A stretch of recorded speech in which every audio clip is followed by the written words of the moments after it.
Hello traders, कैसी चल रही है आप लोगों की ट्रेडिंग लाइफ। आज हम लोग कुछ क्लिक्स के बारे में बात करेंगे। देखिए, ट्रेडिंग और इन्वेस्टमेंट से रिलेटेड बहुत सारे वीडियोस आपको यूट्यूब पे मिल जाएंगे, लेकिन कुछ ऐसी बातें होती है जिनकी जानकारी रखने से हमारा शेयर मार्केट में परफॉर्मेंस काफी अच्छा हो जाता है। लेकिन वीडियो स्टार्ट करने से पहले अगर आप लोगों ने अभी तक धन ऐप पे अपना अकाउंट नहीं खोला है तो डिस्क्रिप्शन में दिए गए लिंक से आप अकाउंट खोल सकते हैं और अपनी ट्रेडिंग जर्नी स्टार्ट कर सकते हैं। तो शुरू करते हैं आज के कंटेंट को। आज हम लोग बात करेंगे ग्रीक्स के बारे में।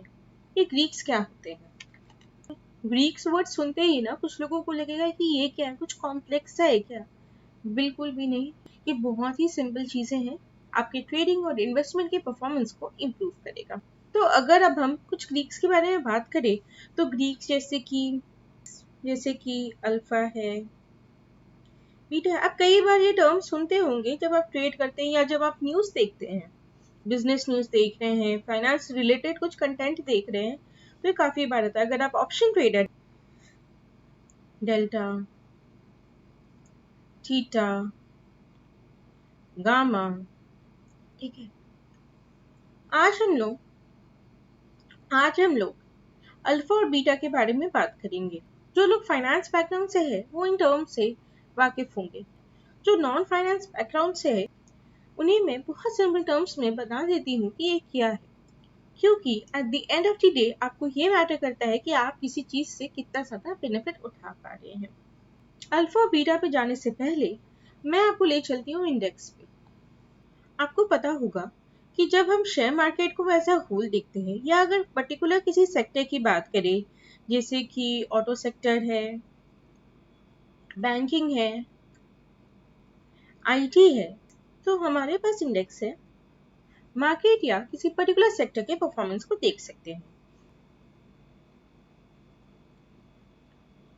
निफ्टी और सेंसेक्स है। एनएससी में 2000 प्लस कंपनीज है और निफ्टी में इन कंपनीज में से टॉप के 50 कंपनीज को डाला जाता है। अगर सेंसेक्स की बात करें तो बीएससी की टॉप 30 कंपनीज आती है सेंसेक्स में। फिर कुछ सेक्टर वाइज इंडाइसेस भी है, जैसे कि निफ्टी आईटी, निफ्टी बैंक तो काफी पॉपुलर है क्योंकि इसमें हम लोग फ्यूचर ऑप्शन की ट्रेडिंग भी करते हैं। Nifty auto. एक बार मैं आपको धना पे लेके चलती हूँ और आपको सारे इंडाइसेस को दिखाती हूँ। तो इसके लिए तो सबसे पहले लॉग इन करना होगा। धन वेब पे आप दो तरीके से लॉग इन कर सकते हैं। एक तो जो नॉर्मल लॉग इन की प्रोसीजर है वो, और दूसरा है क्यूआर कोड को स्कैन करके आप अपने धन ऐप से क्यूआर कोड को स्कैन कर सकते हैं। तो अब मैं जाऊंगी अपने धन ऐप पे। यहाँ पे आप लोगों को दिख रहा होगा log in to desktop app, इस पे क्लिक करना है और स्कैन करना है। लॉग इन हो गया। It's as simple as that. अब अगर मान लीजिए कि हम चलते हैं निफ्टी बैंक में। ठीक है, निफ्टी बैंक में ये 12 कंपनीज हैं और इन सबका वेटेज आपको दे रखा है। ठीक है, तो मान लीजिए कि कैनरा बैंक, तो आप समझते हैं कि जैसे कि कैनरा बैंक तो नहीं है निफ्टी बैंक में, ठीक है। लेकिन जब मार्केट के टॉप बैंक्स का परफॉर्मेंस हमें पता है कि निफ्टी बैंक का ये परफॉर्मेंस है। अगर मान लीजिए कि निफ्टी बैंक जो है वो आज बुलिश ट्रेंड में है, तो हमें ये इवेल्युएट करना होगा कि क्या कैनरा बैंक जो है, कैनरा बैंक जो टॉप के बैंक है उसके कंपैरिजन में कैसा परफॉर्म कर रहा है। तो हम ये कंपैरिजन करेंगे, कैनरा बैंक को हम बैंक निफ्टी से कंपेयर करेंगे, बैंक निफ्टी के परफॉर्मेंस से कंपेयर करेंगे। अब निफ्टी आईटी है, तो हम कोई भी आईटी की कंपनी होगी तो हम देखना चाहेंगे कि निफ्टी आईटी जो कि आपको एक आईटी सेक्टर का परफॉर्मेंस बता, तो क्या जो आईटी कंपनी में मैं इन्वेस्ट करने जा रही हूँ तो उसका परफॉर्मेंस निफ्टी आईटी के कंपैरिजन में कैसा है।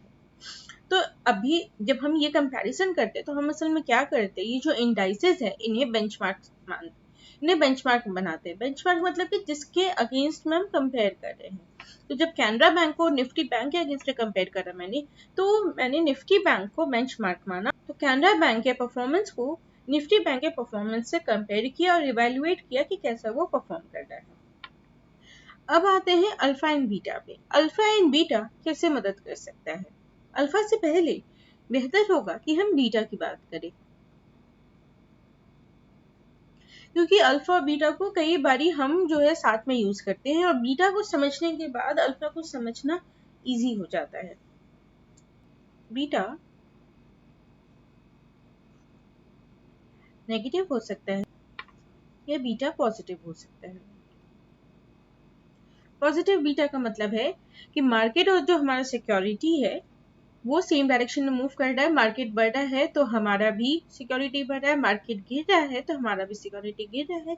बीटा नेगेटिव है जो कि बहुत रेयर हो, तो इसका मतलब अगर मार्केट पॉजिटिव है तो फिर हमारा जो सिक्योरिटी है उसका प्राइस गिर रहा है, अगर मार्केट गिर रहा है तो हमारा जो सिक्योरिटी है उसका प्राइस बढ़ रहा है। ये बहुत ही रेयर केस है, मतलब समझ लीजिए ये रेयर है, ठीक है। ये नॉर्मली होता है। अब ये देखना है मार्केट कितना बढ़ रहा है और हमारा सिक्योरिटी कितना बढ़ रहा है। अगर मान लेते हैं कि कोई कंपनी है, अगर मान लीजिए कि कोई कंपनी है XYZ, अगर उसका बीटा 2 है तो इसका मतलब है जब मार्केट में 1% चेंज होगा तो हमारा जो शेयर है उसका प्राइस भी 2% चेंज होगा। तो इसका मतलब है अगर मार्केट 1% बढ़ता है तो हमारा शेयर 2% बढ़ेगा, अगर मार्केट 1% गिरता है तो हमारा शेयर 2% गिरेगा। वही मान लीजिए ये होता 0.5, तो इसका क्या मतलब होता है अगर मार्केट 1% बढ़ेगा तो हमारा प्राइस जो है वो सिर्फ 0.5% ही बढ़ेगा, अगर ये 1% गिरता है तो हमारा शेयर 0.5% गिरेगा। तो ये मैंने एक रफ व्यू दिया कि बीटा क्या होता है। अब हम लोग आते हैं अल्फा पे। बीटा का यूज नॉर्मली इन्वेस्टमेंट पर्पस के लिए होता है। अगर मान लीजिए कि बीटा 3 है तो अगर मार्केट में 1% का भी मूव आता है तो हमारा जो सिक्योरिटी है उसमें 3% का मूव आएगा, ठीक है। 0.5 है, तो ये सब चीजों को हमें चेक करना बहुत जरूरी होता है जब हम इन्वेस्ट करते हैं हमारा पोर्टफोलियो बनाने के लिए, कि हम कितना रिस्की हम अपना पोर्टफोलियो को बनाना चाहते हैं, अपने रिस्क रिटर्न रेशियो को देखना होगा। अगर अल्फा की बात करें, अल्फा देखता है कि जो हमारा स्क्रिप्ट है, मान लीजिए कि SBI बैंक है हमारे पास, तो SBI बैंक जो है ओवरऑल मार्केट के कंपैरिजन में कैसा परफॉर्म कर रहा है, इस चीज को मेजर करता है अल्फा। अल्फा का कॉन्सेप्ट नॉर्मली म्यूचुअल फंड में यूज होता है। एक एग्जांपल दिखाती हूँ आपको, advisorcoach.com पे। यहाँ पे एक स्कीम के बारे में बात हो रही है, HDFC top 100 fund. Mutual fund के बारे में सारी डिटेल्स दे रखी है। यहाँ पे आपको दिख रहा होगा अल्फा और बीटा। तो बीटा का तो मतलब आप समझ रहे हैं कि जब मार्केट में 1% मूव हो रहा है, इसका बीटा 1 है, तो ये भी 1% का मूव दिखाता है।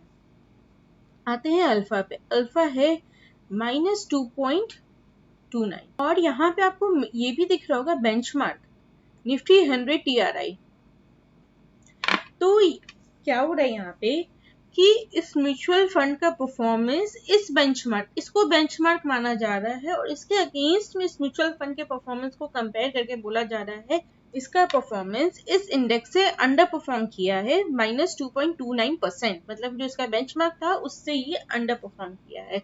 वैसे आप और भी म्यूचुअल फंड का चेक कर सकते हैं, जैसे कि मान लीजिए कि यहाँ पे SBI कोई भी एक बार सेलेक्ट करते हैं। यहाँ पे अल्फा पॉजिटिव है 1.66 और बीटा 0.84 और यहाँ पे इसका बेंचमार्क भी दे रखा है, मतलब कि इसका परफॉर्मेंस, म्यूचुअल फंड का परफॉर्मेंस इस बेंचमार्क के अगेंस्ट में कंपेयर करके देखा जा रहा है। अब एज अ नॉर्मल ट्रेडर हम इस चीज का बेनिफिट कैसे उठा सकते हैं।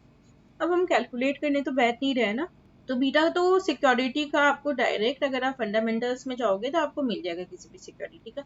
और अल्फा के बारे में इंडस्ट्री में फर्स्ट टाइम धन लाया है अल्फा व्यू। इससे जो आप अपने इन्वेस्टमेंट को ट्रैक कर सकते हैं और सिर्फ इन्वेस्टमेंट ही नहीं, धन के थ्रू आप अपने ट्रेडिंग परफॉर्मेंस को भी मार्केट के कंपैरिजन में चेक कर सकते हैं। यहाँ पे है अल्फा व्यू। अल्फा व्यू आपके पोर्टफोलियो के परफॉर्मेंस को और आपके ट्रेडिंग के परफॉर्मेंस को मार्केट से कंपेयर करता है। जैसे कि ये है 1 नवंबर 2022 का, तो मेरा परफॉर्मेंस कैसा था उस दिन। यहाँ पे स्टार्स भी देते हैं, 5 स्टार्स है यहाँ पे, ठीक है, आपके परफॉर्मेंस के बेसिस पे। यहाँ पे 3.85, यू बीट 16 इंडाइसेस टुडे। ठीक है, तो 16 इंडाइसेस, उसके बाद जब आप इस पे क्लिक करते हैं तो ये आपको इंडाइसेस ही बताता है कि किस किस इंडाइसेस से आपका परफॉर्मेंस अच्छा था, और इसको आप अपने फ्रेंड्स के साथ शेयर भी कर सकते हैं। एनएससी और बीएससी पे टॉगल करने का भी ऑप्शन है। एनएससी के भी इंडाइसेस के साथ कंपेयर कर सकते हैं और बीएससी के भी इंडाइसेस के साथ कंपेयर कर सकते हैं।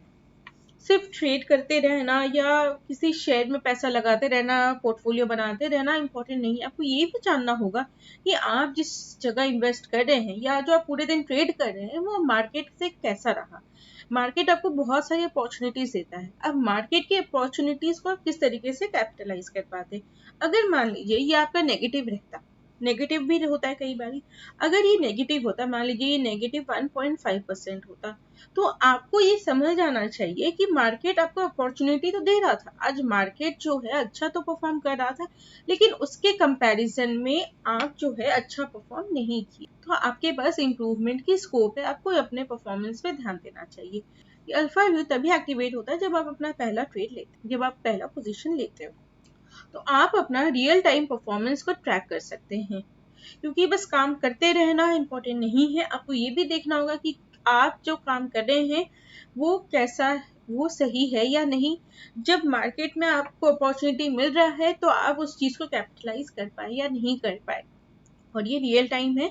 ये हर एक, जैसे कि मार्केट में चेंजेस होता है वैसे इसमें भी तुरंत तुरंत चेंजेस होता रहेगा। आपके परफॉर्मेंस ये रियल टाइम में इवेल्युएट करता रहेगा।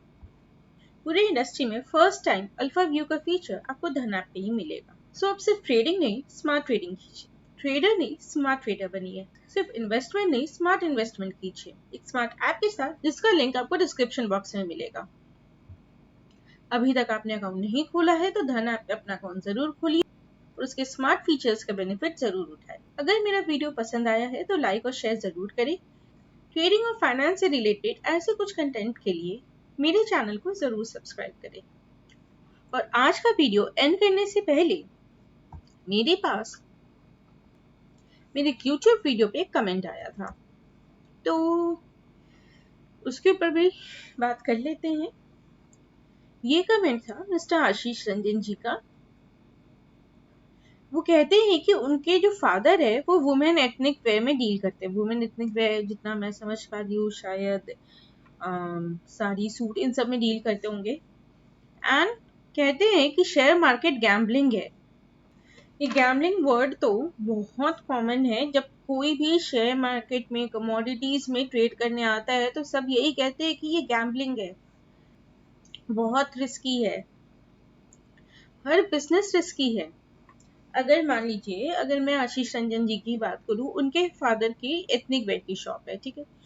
अगर मान लीजिए कि मैं बोलती हूँ उनके फादर ना कुछ साड़ियाँ खरीद के लाते हैं, मान लीजिए 10 साड़ियाँ खरीद के लाते हैं, ठीक है, 1000 रुपए पे खरीद के लाते हैं, ठीक है। तो उन्होंने तो परफेक्ट मार्केट का एनालाइज किया कि उन्हें लगा कि ये 10 साड़ियाँ जो है मार्केट में बिकेगी, कस्टमर्स को ये पसंद आएगी, तभी वो लेकर आए, ठीक है। इनमें से कुछ को, 5 को मान लीजिए कि वो अगर बेचते हैं, अगर इन 5 को अगर वो प्रॉफिट पे बेचते हैं, मान लीजिए सबको वो 500 प्लस करके बेचते हैं।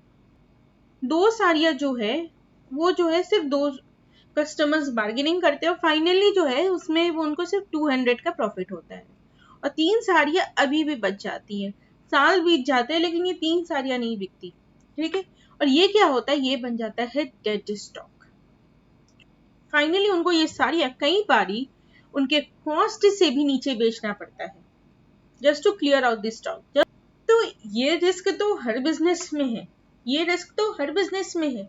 अगर आप किसी भी बिजनेस में, जब आप किसी चीज को खरीदते हैं और किसी चीज को बेचते हैं, तो ये रिस्क तो हर बिजनेस में, ये कॉन्सेप्ट तो हर जगह है। आप सस्ते में खरीद के महंगे में बेचना। कई बार कुछ चीज आप प्रॉफिट में बेचते हो और कुछ चीजों को आपको, कुछ चीज आप कॉस्ट में निकालते हो, कुछ चीजों को आप कॉस्ट से भी कम में बेचते हो, और वहां पे तो स्टॉप लॉस का भी ऑप्शन नहीं मिलता है। तो रिस्क हर चीज में है, रिस्क हर चीज में। और गैम्बलिंग की बात करें तो बिना जाने अगर आप कुछ भी करते हो तो उससे गैम्बलिंग ही कहते हैं। अगर आपको साइकिल चलानी नहीं आती और आप साइकिल के रेस से पार्टिसिपेट करते हो तो वो एक गैम्बलिंग है कि नहीं। तो गैम्बलिंग वो हर चीज में है जो आप बिना नॉलेज के करते हो।